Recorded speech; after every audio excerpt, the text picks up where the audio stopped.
What's going on, everybody? How are we doing? In today's video, we are checking out an interview. This is Geddy Lee and Alex Lifeson, 1987, filmed on a potato, so get ready for that. Yeah, 1987. I mean, we're at Hold Your Fire, right? 1987, Hold Your Fire, huh? So this is right at that time, but I don't know when this was, if it was before Hold Your Fire came out or after. I don't know. So we'll figure it out. I don't think it's that long, and I'm probably going to have to piece some of this together. I'm just saying that based on the previous potato interview that I did from the 80s. That was really pieced. It's going to take some editing on my part, I imagine, just to piece it together. But it'll be here. I'll try and make it as clean as possible. As clean as I can bake a potato, right?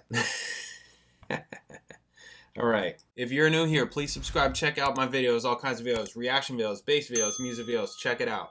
If you like the channel, you want to support the channel all kinds of ways, you can hit super thanks underneath this video. You can hit me direct in the description. I got PayPal, Cash App, Venmo, Amazon wishlist, mailing address, and I do donation request videos. So if there's something you want me to listen to, watch, talk about, question, anything, hit me direct, PayPal, Cash App, Venmo. In the notes section, leave a description, leave a link. Let me know what you want the video to be on, and I'll make the video. All right, let's do this. Let's check this out. Interview 1987. Bam. When I was looking about in the audience yesterday to try and talk to some of the fans, I was really hard put to find girls. No, one tour. There was a girl. Did they have the same hair? Almost. Not quite. Well, he's wearing gloves. You know, I think as you go around the world, different cities, and you go around North America, you sort of see a slightly different audience all the time. But the trend has always been mostly male, and I think that's because we attract a sort of a young musician type of audience, and they're mostly male musicians. When we did Signals, funnily enough, we started getting more girl fans. I mean, sometimes we come out and there would be girls screaming. And we start looking behind us. Who are they looking for? You know, Alex and I look at each other. Like, it's you, Alex. You know. So it was short-lived, though. You know. Things got back to normal next to immediately. Sometimes you look out there and you go, there's nobody young, you know, they're all about our age, or maybe a little younger, that got into us a long time ago and have sort of kept on and are into maybe the more, quote, cerebral side of the band, if such a thing exists. But I think the thing that's enabled us to endure for all these years is the fact that there's something in our music that still appeals to younger people. And there's younger people keep coming out. I don't know how many times I've had kids come up to me and say, this is the first show I've been to, which floors me. It's like, why? Why us, you know? Why not, you know, this week's Flavor, you know, like you see on TV, you know? So, I don't know, it's a wide cross-section. How do you, after all this time, ward off creative atrophy, or do the ideas just keep pumping out of your head? With us, we take time off, and I think it's really good. We pursue other interests that everybody has. We all have families, so there's a whole domestic scene that you have to deal with.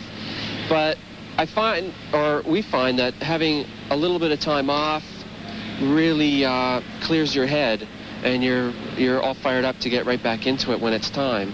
I mean, we haven't been on the road for a year and a half, and it's kind of exciting to get back into the swing of it. We were talking last night was the first show, and I mean, I've been doing this for a long time, but still, you get on for the first couple songs, and you're like, you're just waiting to hear the wrong note and something go, I'm going to trip, you know. But after about the third song, it's like you've never been off the road. It's, you know, it's right back where you left off.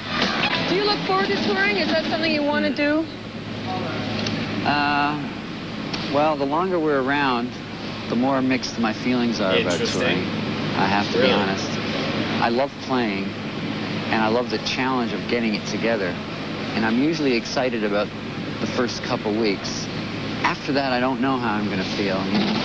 The older you get, the more complicated your life gets.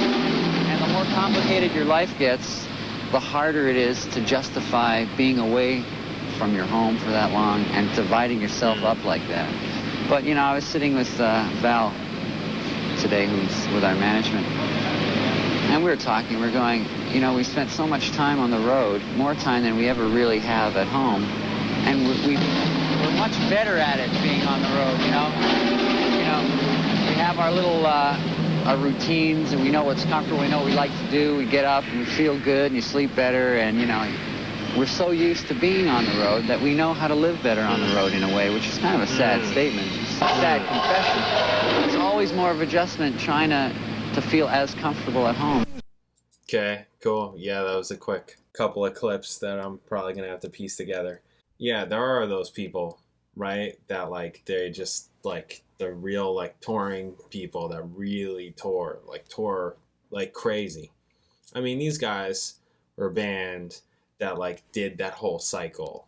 Tour, album, tour, album, tour, album, tour, album. You got a couple of weeks break here, tour, album, tour out, you know, like in between things, like in between, like after a tour and before a new album, you got a little break, right? Whether it's because they wanted it, they needed it, all that kind of thing. And early on, they didn't do that, right? They didn't really do that. They just went right from the album to tour to fly by night to, you know, like they just like, because that was the stage that they were in. As they get more successful, you know, like they're afforded more ability to stop touring and break. So yeah, I mean, just myself, I feel like I kind of had like a good balance of those things, because like I never did any massive touring, like any of this kind of thing ever. I've never done any of that. The most I've ever done is like fly dates, gone for a week, gone for a week and a half, come back, you know. And I kind of like that, because who wants to be gone? Like, I mean, you know, like just like he's saying, like I know and have seen people who do that kind of thing, and it's not easy. It's you get off the road and then you come back and you're back in town and you're looking for work because you're not working. Where I always had things going on in town. This is when I lived in LA. You know, I always had things going on in town where I had local gigs, you know, like all kinds of gigs where it's like bars, clubs, weddings, private parties, etc., you know, and then I can go out and do fly dates on the weekends or whatever, you know. All right, we're going to Vegas, we're flying to frickin' Vancouver, we're flying to Atlanta, we're going to wherever, right? Wherever. And then I'm back and I'm doing gigs locally. I'm doing gigs in Orange County. I'm doing gigs in LA. I'm doing gigs in Santa Barbara. I'm going to Vegas. I'm going to Phoenix.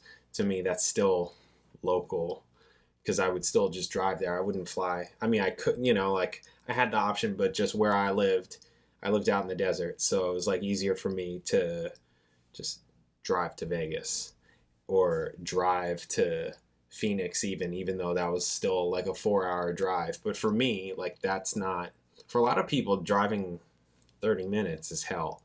And for me, it's like, that's nothing.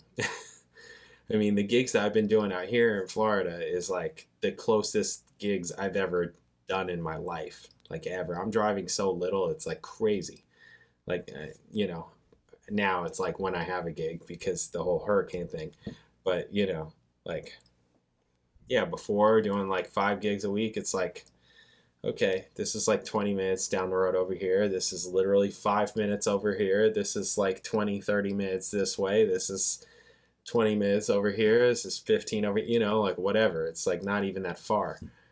But, you know, other people are like, oh my God, I can't drive that far to work. Like 30 minutes to work. That's terrible. It's like, man, I used to drive at least 2 hours, like everywhere, because of where I lived in California. But I mean, I also own my house. Most people don't own their house doing music in California.